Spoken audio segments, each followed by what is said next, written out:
Bismillahirrahmanirrahim. Assalamualaikum warahmatullahi wabarakatuh. Alhamdulillahirrahmanirrahim. Pada kesempatan kali ini, di video kali ini, Ibu akan membagikan video tutorial mengenai konfigurasi firewall jaringan. Nah, pada kesempatan kali ini, konfigurasi yang akan kita lakukan adalah konfigurasi firewall menggunakan satu router yang mana router itu fungsinya untuk memberikan IP secara otomatis atau secara DHCP kepada klien dan kepada server. Oke, langsung saja kita ke tutorialnya. Nah, di sini kita butuh beberapa komponen. Yang pertama itu router. Nah, silahkan di drag and drop aja router yang 1841.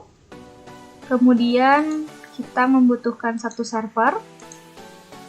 Kemudian kita membutuhkan juga switch, yang mana switch ini yang akan digunakan pada klien ya, untuk menghubungkan jaringan klien. Nah, kliennya di sini Ibu contohkan ada 3 ya minimal, bisa lebih dari ini ya.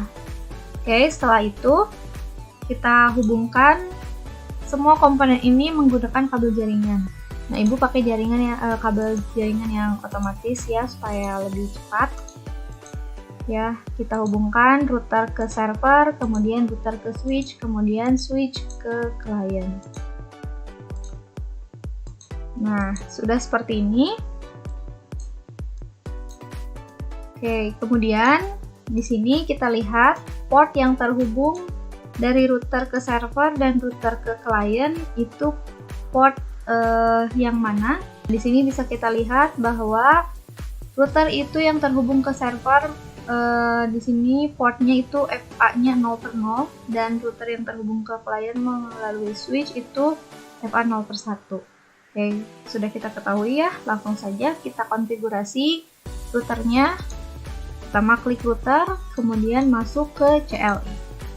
Nah, apabila ada sintaks seperti ini, would you like to enter? Nah, ini kita ketikkan no. Kita bisa persingkat ya sintaksnya dengan mengetikkan n. Nah, kemudian enter lagi satu kali sampai ada sintaks seperti ini. Router kurung tutup siku. Nah, ini berarti kita sudah berada pada routernya.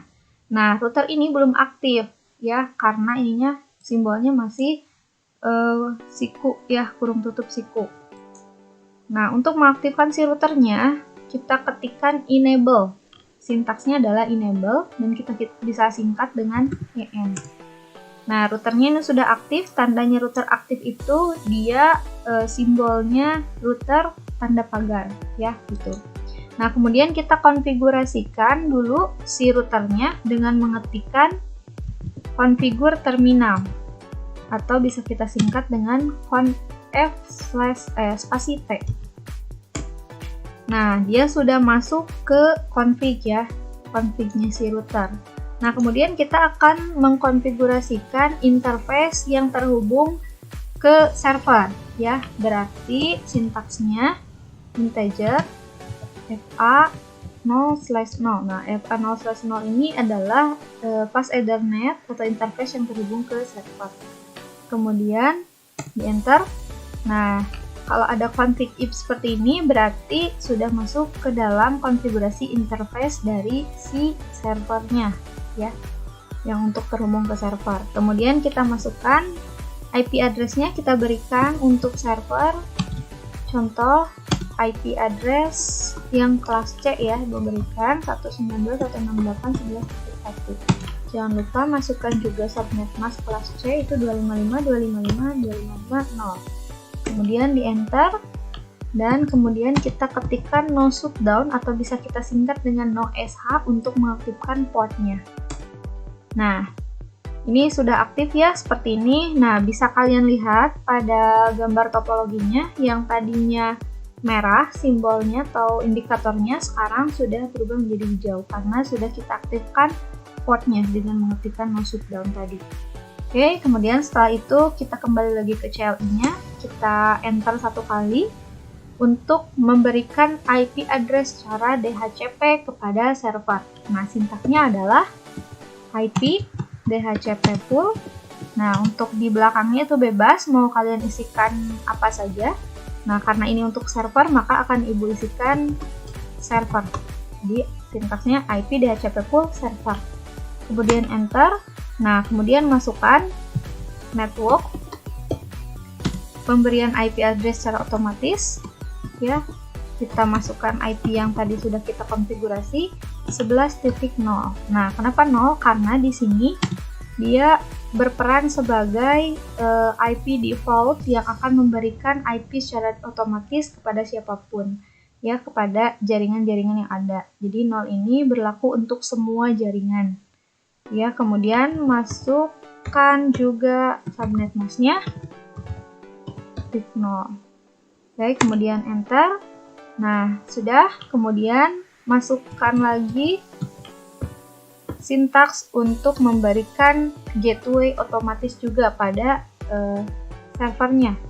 Nah, Ibu isikan untuk gateway-nya itu 192.168.1.1.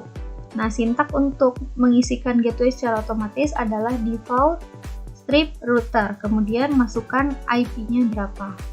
Kalau sudah, tinggal di enter. Nah, kemudian seharusnya kita juga isikan DNS server, ya. Nah, untuk memberikan DNS server itu, karena DNS akan disesuaikan dengan IP server, maka pada langkah ini kita coba minta dulu IP secara otomatis kepada router, ya. Nah, berarti kita klik dulu servernya. Kemudian masuk ke desktop, kemudian pilih IP configuration, kemudian klik DHCP. Nah, sukses ya. Jadi, si router itu sudah memberikan IP secara otomatis kepada si server. Nah, ini IP address servernya yaitu 192.168.11.2. Nah, untuk DNS server, ini masih 00 ya, karena tadi belum kita konfigurasi. Nah, sekarang akan kita konfigurasi DNS servernya supaya dia terisi. Maka, untuk mengisi DNS server itu harus disesuaikan dengan IP server. Nah, IP servernya adalah 11.2, berarti kita akan mengisikan DNS servernya sesuai dengan IP server yaitu 11.2 hostnya, ya. Nah, kita kembali ke CLI-nya router untuk mengatur DNS servernya. Nah, kemudian kita ketikkan sintaksnya DNS server 192.168.11.2. Nah, disamakan, disesuaikan dengan IP server. Kemudian, di enter satu kali. Nah, kemudian kita ketikkan exit atau EX ya, untuk keluar dari konfigurasi interface FA0.0 ini. Nah, di sini di servernya, karena ini belum terdeteksi, maka kita klik dulu static, kemudian kita klik DHCP lagi. Nah, maka DNS servernya secara otomatis sudah terisi ya, sesuai dengan IP address server yang sudah diberikan secara otomatis oleh si router. Oke, kita close saja, selesai. Nah, kemudian kita kembali lagi ke CLI. Nah, di sini indikator untuk kliennya masih merah, berarti kita harus konfigurasi supaya bisa router ini memberikan IP secara otomatis juga kepada klien, agar si klien bisa mengakses sumber daya yang ada pada si server ini, atau klien dan server ini bisa saling terhubung satu sama lain. Oke, langsung saja masuk ke CLI-nya, di enter satu kali.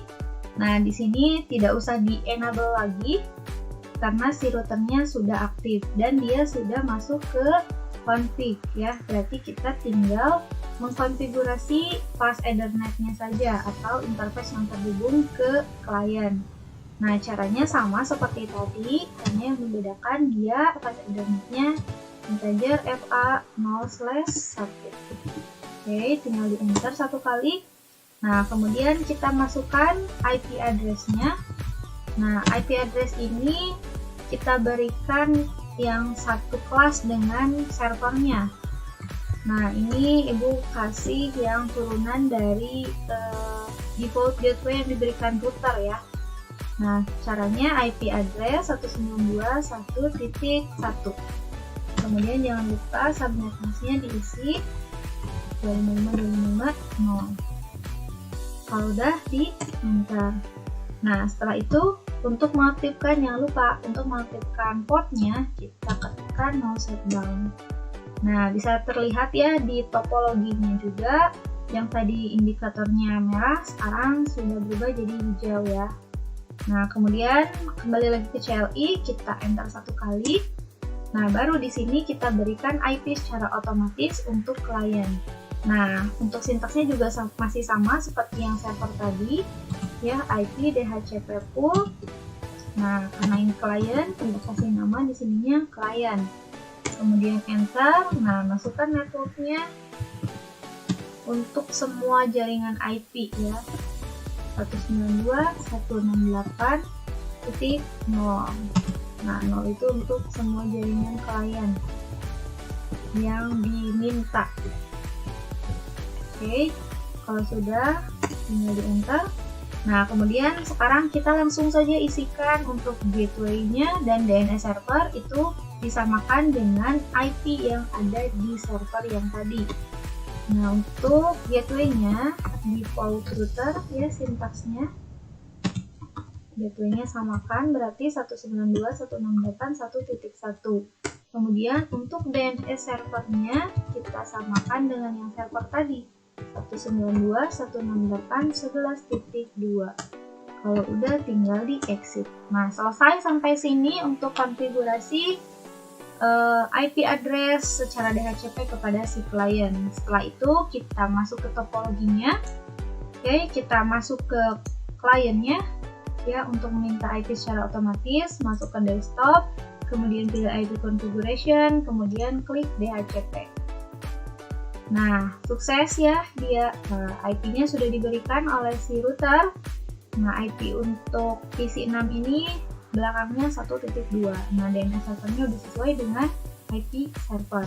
Nah, lakukan hal yang sama juga pada semua klien tersebut. Oke, untuk mengetes apakah ini sudah terhubung atau belum dengan server, kita coba tes pakai Simple PDU. Nah, hasilnya pasti pilot dulu, kita klik 2 kali. Oke, sukses. Kenapa pilot? Karena dia melewati router, jadi dia akan delay dulu gitu ya. Nah, kemudian lakukan hal yang sama pada PC berikutnya. Oke, sukses. Dan sukses. Nah, di sini ya pemberitahuannya sukses. Kita delete.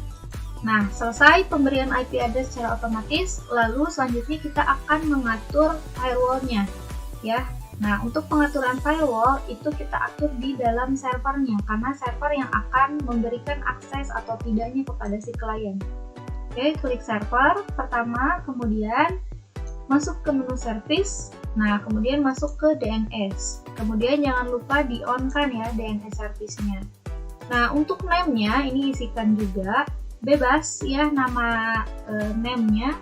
Nah, tapi kalian karena kalau nanti ujian sesuaikan dengan apa yang ada di ujian. Nah, contoh di sini Ibu menggunakan DNS-nya tkj.com. Kemudian di sini address-nya masukkan IP address yang server ya, DNS server berarti 192.168.11.2. Kalau udah tinggal di add. Nah, oke, sudah kita buat ya untuk DNS servernya. Nah, yang nantinya DNS server ini akan dibuka di web browsernya klien ya, untuk bisa mengetahui apakah DNS server itu bisa diakses atau tidak oleh klien. Nah, kita klik di kliennya, kemudian kita masuk ke web browser. Nah, kemudian kita ketikkan DNS tadi yang diberikan server, yaitu tkj.com. Kalau udah tinggal enter. Nah, seperti ini. Kalau dia muncul seperti ini, ada Cisco Packet Tracer dan kesininya, berarti itu sudah berhasil terhubung. Kemudian kita tes yang selanjutnya, apakah muncul atau tidak tkj.com. Nah, muncul ya, berarti berhasil. Yang satu lagi, tkj.com. Oke, muncul. Nah, dalam konfigurasi firewall ini kita mau memblok akses dari si klien. Kalau ini tadi belum diatur firewallnya, dia sudah bisa mengakses semua. Nah, maka sekarang kita akan blok beberapa PC di sini supaya PC yang tadi sudah terhubung itu jadi terblokir, tidak bisa mengakses lagi DNS yang disediakan oleh server. Nah, caranya klik di servernya, kemudian masuk ke desktop, kemudian pilih firewall. Nah, di sini pilihnya yang IP versi 4 karena tadi kita mengkonfigurasinya menggunakan IP yang kelas C. Kemudian di sini jangan lupa di on-kan ya service-nya. Kemudian pilih di sini action-nya. Nah, di sini ada dua action-nya, ada allow dan deny. Nah, kalau allow berarti itu diizinkan, kalau deny berarti ditolak atau diblokir. Nah, kita akan coba blokir ya dua klien. Nah, kita harus ingat tadi IP kliennya berapa yang sudah diberikan oleh si router tadi. Kemudian protokolnya kita pilih IP karena kita akan memblokir berdasarkan IP. Nah, IP yang akan diblokir, IP yang mana? Nah, kita masukkan nih IP yang PC6 yang ini ya. Tadi IP PC6 itu 192.168.1.2. Nah, kemudian remote wildcard-nya ini ketikkan 0.0.0.0. Kalau udah tinggal di add. Nah, ini sudah kita blok yang IP 1.2. Kemudian lakukan hal yang sama pada ketiga klien. Nah, kalau misalkan hanya satu saja yang didaftarkan pada firewall ini, maka itu akan berlaku untuk semua PC klien ya. Nah, kalau misalkan kita akan memilih-milah mana yang diblok dan mana yang diizinkan, berarti kita harus isikan atau konfigurasikan semua atau daftarkan semua klien agar dia bisa tahu statusnya itu diblok atau tidak ya. Nah, berarti di sini pilih action-nya. Nah, Ibu akan blok lagi nih PC 7 dengan IP-nya yang tadi diberikan di PC 7 itu 192.168.1.3. Kemudian remote wildcard-nya isikan 0000. Kemudian kita add. Nah, satu kali lagi Ibu akan allow-kan yang PC 8 berdasarkan IP yang tadi PC8 itu 192.168.1.3. Oh, 4. Ini sama ya, 000 remote wildcard-nya. Kalau udah tinggal di add. Oke, selesai sampai sini. Sekarang kita coba tes apakah PC tadi sudah berhasil terblokir atau belum. Kita memblokir PC yang mana ini ya dengan IP-nya itu 1.2. Oke, nah buka di PC-nya, kemudian masuk ke web browser. Ya, klik desktop dulu, kemudian web browser seperti tadi. Nah, di sini ketikkan yang tadi tkj.com. Nah, tidak muncul apa-apa ya. Berarti kalau misalkan seperti ini, itu berhasil terblokir. Sekarang kita bedakan dengan yang tidak diblokir tadi. Apakah muncul atau tidak informasinya? Nah, dia muncul ya, karena tadi Ibu tidak memblokir PC yang 8 ini. Action-nya Ibu allow-kan atau Ibu izinkan. Oke, untuk yang firewall, selesai sampai di sini konfigurasinya. Next, untuk ujiannya ada tambahan sedikit, itu tentang pengiriman email ya. Nah, di server ini juga dia mempunyai akses atau dia memiliki fitur untuk berkirim email. Ya, jadi isi klien ini kita akan buatkan emailnya masing-masing dan kita akan coba untuk saling berkirim pesan melalui email. Nah, cara konfigurasinya adalah pertama masuk ke server, kemudian klik service. Nah, di sini ada tab menu email. Nah, kita klik emailnya di sini. Kemudian kita masukkan domain name-nya. Domain name ini adalah DNS yang tadi kita masukkan atau kita konfigurasi ya. DNS-nya itu tkj.com. Kemudian kita klik save. Ya. Nah, di sini kemudian diarahkan untuk memasukkan user dan password. Nah, user ini berlaku untuk klien yang ada. Berarti user pertama nih kita kasih nama untuk yang PC 6. Contoh ya, namanya Rani, passwordnya 123. Kemudian klik tanda plus. Nah, untuk PC 7 kita kasih nama nih usernya, misalnya Rosa. Passwordnya kita samakan biar nggak pusing, kemudian klik plus. Untuk satu lagi nih, PC 8 usernya kita berikan nama Lina, passwordnya 123, kemudian klik tanda plus. Nah, kita sudah memberikan atau kita sudah mendaftarkan ketiga user ini dengan nama Rani Rosalina. Nama ibu sendiri ya. Oke, kalau udah, kemudian di close. Nah, kemudian kita daftarkan si kliennya atau kita konfigurasikan email dari si klien ini. Ya, pertama kita konfigurasi dulu yang PC 6. Itu usernya kita kasih nama yang ini Rani. Ya, pertama klik usernya, berarti klik klien, kemudian masuk ke desktop, kemudian di sini ada email. Nah, di sini tinggal diregistrasi emailnya yang tadi sudah didaftarkan. Nah, PC ini namanya misalkan yang tadi ya, yang sudah didaftarkan itu Rani. Kemudian email address-nya, masukkan nama PC-nya atau nama usernya, kemudian ditambah add. Nah, tambahkan yang DNS tadi yang sudah didaftarkan ya. Nah, kemudian untuk incoming mail servernya sama ya, kita masukkan yang domain tadi tkj.com, kemudian outgoingnya juga sama tkj.com. Nah, di sini username-nya apa yang sudah tadi kita daftarkan di server, yaitu Rani, dan passwordnya itu 123. Kalau udah tinggal di save. Ya, lakukan hal yang sama pada PC yang selanjutnya. Tadi kan kita daftarkan dengan nama Rosa dan Lina. Nah, kita registrasi PC 7 ini dengan nama Rosa ya. PC-nya Rosa nih. Nah, untuk email address-nya berarti rosa@tkj.com. Jangan lupa pakai add dan nama DNS. Nah, nama DNS-nya kita masukkan tkj.com, outgoing-nya juga sama tkj.com. Kemudian usernya tadi Rosa dan passwordnya itu 123. Kalau udah tinggal di save. Kemudian kita daftarkan yang satunya lagi. Ini namanya adalah Lina. Oke, selesai konfigurasi emailnya sampai di situ.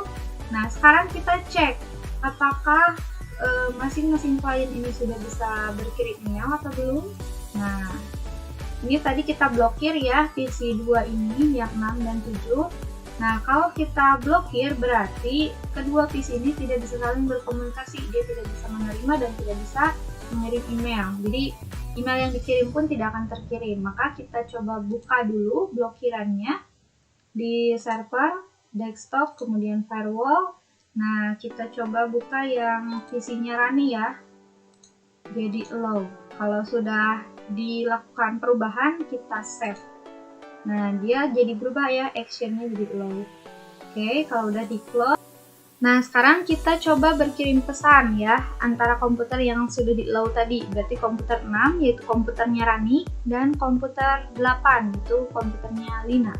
Oke, kita coba kirim pesan dari Lina ke Rani melalui email. Nah, caranya masuk ke PC-nya Lina tadi, PC 8, masuk ke desktop, kemudian masuk ke email, klik emailnya, kemudian di sini klik compose. Compose itu untuk menulis. Nah, di sini ada to, berarti email kita mau kirim ke siapa. Nah, kita ketikkan di sini rani@tkj.com. Kita akan mengirim pesan ke Rani. Nah, subjeknya apa nih? Misalkan subjeknya rahasia misalnya. Tinggal kita ketik nih pesannya apa. Misal, hai Rani, kamu lagi apa? Oke, kemudian kita send. Selesai, kemudian kita coba buka di PC-nya Rani. Apakah ada nggak email masuk dari Lina? Ya, berarti kita buka di PC 6. Kemudian kita buka emailnya. Dan kita buka di menu receive. Receive itu pesan yang diterima ya. Oke, ada nih pesannya dari lina@tkj.com, subjeknya rahasia. Kita buka pesannya apa? Oke, nah pesannya di sini ada ya. Hai Rani, kamu lagi apa? Oke, berhasil ya untuk pengiriman pesannya. Sekarang kita coba balas pesannya Lina oleh Rani. Oke, dengan mengklik reply, berarti itu jawab. Nah, ini di sini subjeknya re rahasia, bisa kita ganti ya untuk subjek yang lain. Nah, re di sini adalah reply ya. Berarti dia mau reply subjek rahasia ini. Nah, kalau udah tinggal kita ketik aja di sini balasannya, misalnya aku lagi belajar nih, misalnya. Oke, kemudian kita kirim atau send. Ya, berhasil. Kalau udah kita close dan kita cek di komputernya Lina nih. Ada nggak pesan dari Rani ya, balasan dari Rani ya. Kita pilih ya, kita lihat emailnya, kita buka receive. Nah, ada ya pesan dari rani@tkj.com membalas nih. Oh, ini aku lagi belajar nih. Ini kan pesan dari kita ya tadi ya, dari Lina dibalas oleh Rani. Aku lagi belajar nih. Nah, gitu. Oke. Selesai, gimana? Mudah kan untuk konfigurasinya? Nah, setelah ini silakan kalian belajar, kalian praktekkan. Mudah-mudahan nanti di ujian minggu depan kalian bisa berhasil melaksanakannya dengan baik, lancar, dan sukses dalam pengujiannya. Oke, terima kasih. Tutorial dari Ibu cukup sekian. Semoga bermanfaat. Wassalamualaikum warahmatullahi wabarakatuh.